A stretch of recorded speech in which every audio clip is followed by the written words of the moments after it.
Dirawatnya itu bukan di Indonesia lagi, di Malaysia kalau nggak salah ya, Singapura atau Malaysia itu, di Malaysia. Nah, bagaimana laporannya belum selesai, kok tiba-tiba diperiksa laboratoriumnya?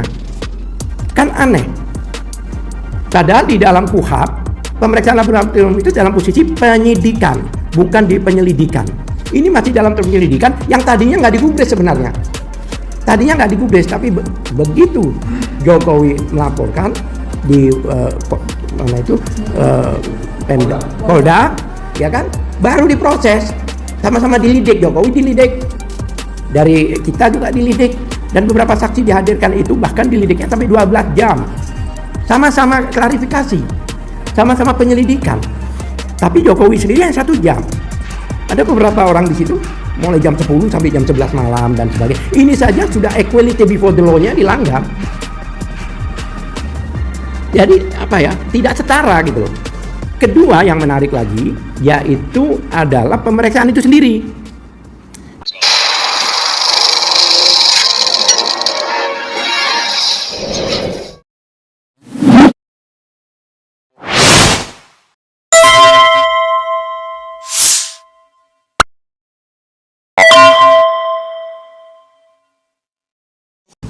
Ya, kembali ke saya.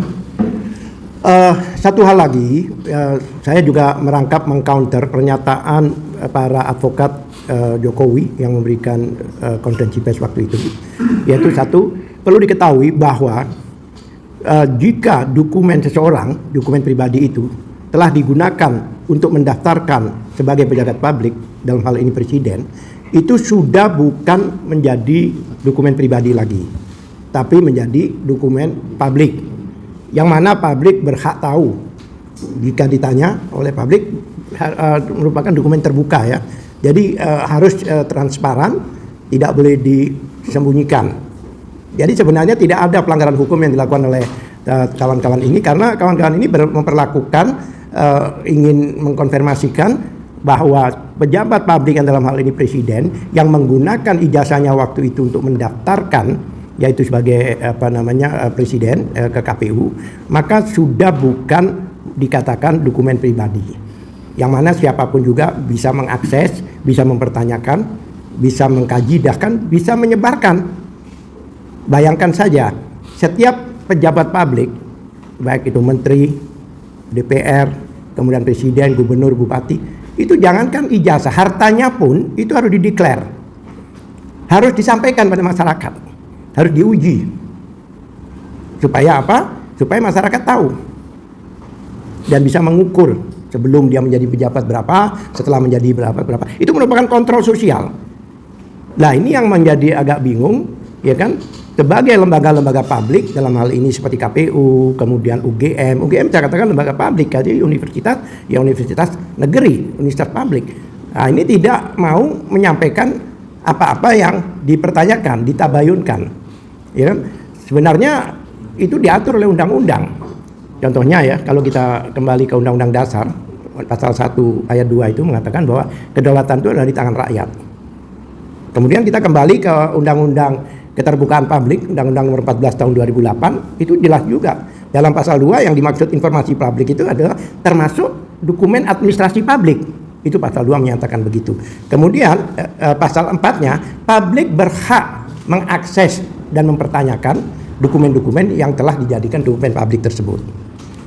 Nah, pasal 28 ayat F itu jelas menyatakan bahwa setiap warga negara itu berhak, ya kan, berkomunikasi dan mendapatkan informasi, bahkan mengambil informasi, mengakses informasi, menganalisa, bahkan menyebarkan pun itu konstitusional.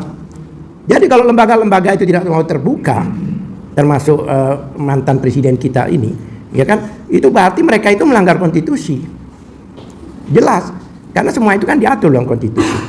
Bahkan ditekankan oleh keputusan Mahkamah Konstitusi nomor 011/017, itu jelas bahwa yang dimaksud dengan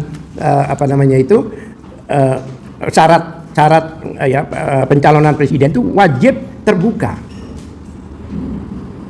Dan pas putusan MK nomor 6 tahun 2005 itu juga jelas bahwa masyarakat dapat mengakses, karena masyarakat itu adalah bagian dari orang yang ikut ikut dalam memantau suatu peristiwa politik, karena mereka terlibat. Mereka lah yang memilih presiden, memilih calon-calon DPR dan sebagainya itu. Makanya mereka itu berhak. Bayangkan ya, undang-undangnya ada, undang-undang dasarnya ada, kemudian putusan MK ada di situ. Jadi tidak ada pelanggaran hukum yang dilakukan teman-teman, karena pada waktu itu kan ada satu peristiwa, yaitu peristiwa beberapa tahun yang lalu, yaitu peristiwa Bambang Tri, ya kan, yang kedua kalinya dengan Gus Dur itu kan jelas itu. Mereka dihukum dengan dakwaan yang mengatakan bahwa mereka adalah menyebarkan kebohongan yang mengakibatkan keonaran. Tetapi mereka dihukum itu berdasarkan asumsi. Kenapa demikian? Karena seharusnya pada saat dikatakan mereka bohong, bahwa mengatakan bahwa ijazah Jokowi itu tidak asli, itu seharusnya ditunjukkan aslinya.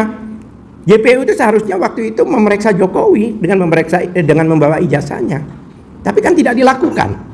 Jadi jangan dianggap bahwa ijazah ini kenapa kok memasalahkan, karena ada satu peristiwa di situ, yaitu dua warga negara dihukum hanya gara-gara tidak dibukanya, tidak transparansinya ijazah ini. Dan karena advokasinya atau kuasa hukumnya pada waktu itu adalah dari TPUA, makanya TPUA karena setelah persidangan itu mereka mempertanyakan, memastikan, mentabayunkan. Mereka datang ke UGM bersurat, kemudian berencana datang ke Jokowi juga bersurat, bahkan karena rombongannya agak banyak memberikan satu pemberitahuan kepada kepolisian. Jadi tidak ada mensrea, tidak ada niat jahat di sini, tapi tetap saja tidak ditunjukkan, sehingga mereka melaporkan ke Bareskrim. Nah, oleh Bareskrim tidak diterima laporannya, tapi dianjurkan untuk mengajukan pengaduan ke Dumas. Diajukanlah pengaduan itu pada bulan Desember kalau nggak salah itu. Yang mana dengan saksi-saksi beliau-beliau ini, Dr. Tifa, kemudian Rismond, kemudian Roy Suryo, itu dokumen-dokumen mereka inilah yang digunakan sebagai bukti yang nanti akan dijelaskan oleh mereka sebagai saksi di situ. Ya kan? Tapi apa yang terjadi? Tiba-tiba Jokowi melaporkan mereka, ya kan? Melaporkan mereka balik, kemudian Jokowi juga datang ke Bareskrim dengan membawa konon kabarnya ijazah aslinya, ya kan? Untuk diperiksa. Ini agak menarik ini. Biasanya mengajukan pemeriksaan itu pelapor, bukan terlapor. Kan yang dirugikan ini kan siapa sebenarnya? Jadi datang yang kata konon kabarnya membawa ijazah aslinya, ya kan, langsung diperiksa oleh Bareskrim. Padahal posisi laporannya ini pada waktu itu masih penyelidikan. Bahkan beberapa orang termasuk pelapornya sendiri sudah pernah hadir sekali kalau nggak salah, itu diundang dengan laporan informasi di perihalnya itu. Nah, berikutlah panggilan yang berikutnya, yang bersangkutan tidak bisa hadir karena sakit. Dan sakitnya itu parah. Bahkan dirawatnya itu bukan di Indonesia lagi, di Malaysia kalau nggak salah ya, Singapura atau Malaysia itu, di Malaysia. Nah, bagaimana laporannya belum selesai, kok tiba-tiba diperiksa laboratoriumnya? Kan aneh. Padahal di dalam KUHP, pemeriksaan laboratorium itu dalam posisi penyidikan, bukan di penyelidikan. Ini masih dalam penyelidikan, yang tadinya nggak digubris sebenarnya. Tadinya nggak digubris, tapi begitu Jokowi melaporkan di Polda, ya kan, baru diproses, sama-sama dilidik. Jokowi dilidik, dari kita juga dilidik, dan beberapa saksi dihadirkan itu bahkan dilidiknya sampai 12 jam, sama-sama klarifikasi, sama-sama penyelidikan. Tapi Jokowi sendiri yang 1 jam. Ada beberapa orang di situ mulai jam 10 sampai jam 11 malam dan sebagainya. Ini saja sudah equality before the law-nya dilanggar. Jadi tidak setara gitu loh. Kedua yang menarik lagi, yaitu adalah pemeriksaan itu sendiri. Kenapa saya katakan demikian? Pemeriksaan itu ada aturannya. Aturannya di Perkap Kapolri nomor 10 tahun 2009. Jelas itu ditentukan. Bahwa Perkap itu di situ judul tentang apa itu 10/2009 itu adalah tentang pemeriksaan tempat kejadian perkara. dan pemeriksaan barang bukti di laboratorium forensik. Kalau kita masuk ke Perkap itu sendiri, jelas pasal 10 menyatakan bahwa jika akan diadakan pemeriksaan, maka ada beberapa syarat yang wajib dilakukan. Baik itu syarat formil maupun teknis. Wajib ya, di situ tulisannya wajib. Bukan sunnah, wajib itu di atasnya harus. Ya kan? Wajib. Ada persyaratan yang wajib dilakukan. Apa itu? Ya kan? Satu yang harus ada itu dilampiri dengan laporan. Itu ada tertulis di pasal 80 di Perkap itu sendiri. Ada pertama permintaan dari institusi. Institusi itu bisa dari internal, dari penyidik, bisa juga dari kayak kejaksaan atau bea cukai gitu loh. Memang mereka yang mempunyai peralatan canggih itu. Ya kan? Ada satu permintaan, dua dilampiri laporan. Ya kan, anggap aja pengaduan juga ada di situlah kalau memang mereka mau dipas-pasin gitu. Itu harus ada. Di dalam laporan itu atau pengaduan itu ada nomor laporan, itu pasti. Masa laporan nggak ada nomornya? Dan merujuk ke perbuatan pidananya apa? Kalau di Barreskrim itu jelas, itu pemalsuan surat.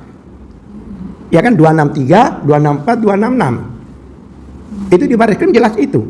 Harus ada. Jadi kalau seandainya pemeriksaan di Barreskrim digunakan di Polda yang nggak nyambung, kan perkaranya lain, nomor laporannya lain. Satu.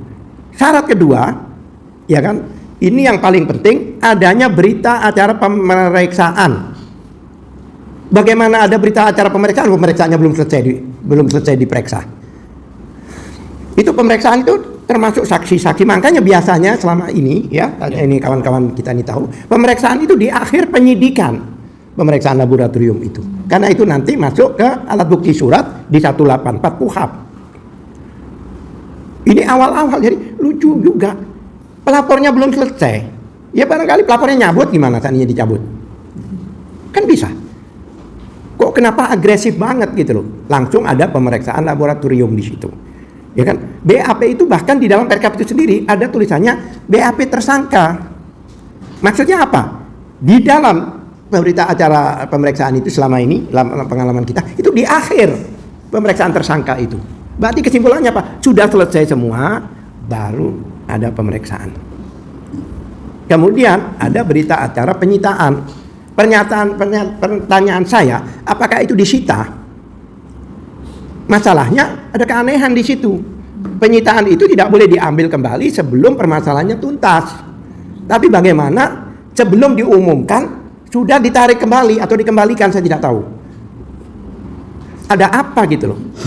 Apakah karena dia orang tertentu sehingga diperlakukan beda? Belum tuntas itu.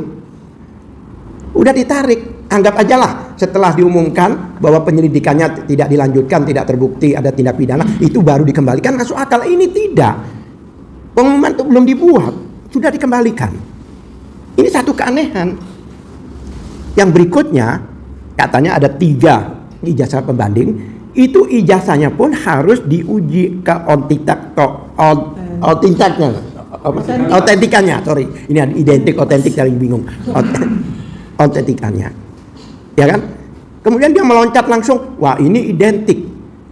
Lah identik itu kalau ini belum diperiksa keasliannya, yang pembanding ini, kan KW sama KW kan bisa identik.